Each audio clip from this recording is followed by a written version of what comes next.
சொல்லப்போனால் பாஜக அரசு தோழமை கட்சிகளின் அச்சுறுத்தலுக்கு பணிந்திருக்கிறது அல்லது பிளாக்மெயிலில் பணிந்திருக்கிறது. ஒருவேளை அவர்கள் ஆட்சியை கவிழ்ப்பார். அதற்கு முன்கூட்டியே நிதிஷ்குமார் அவர்கள் சொன்னார், நாங்கள் மாநில வளர்ச்சிக்காகத்தான் இந்த கூட்டணியில் இருக்கிறோம் என்று திரும்ப திரும்ப சொன்னார்.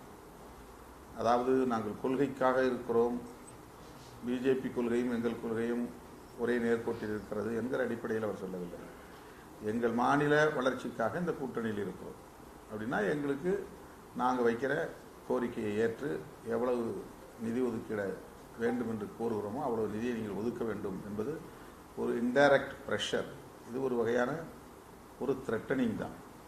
ஆகவே கூட்டணி கட்சியை சமாதானப்படுத்துவதற்கும் ஆட்சியை 5 ஆண்டு காலத்திற்கு தக்க வைப்பதற்கும் இத்தகைய ஒரு பட்ஜெட்டை பாஜக அரசு தாக்கல் செய்திருக்கிறது. இப்படி ஒரு நிர்பந்தத்தின் காரணமாக அல்லது ஒரு பயமுறுத்தலின் காரணமாக ஒரு ஆட்சி நடக்கிறது என்றால் அது தொடர்ந்து 5 ஆண்டுகள் நீடிக்கிறதுக்கு வாய்ப்பு இருக்கா? அவர்களுக்கே அந்த சந்தேகம் இருக்கிறது, அச்சம் இருக்கிறது.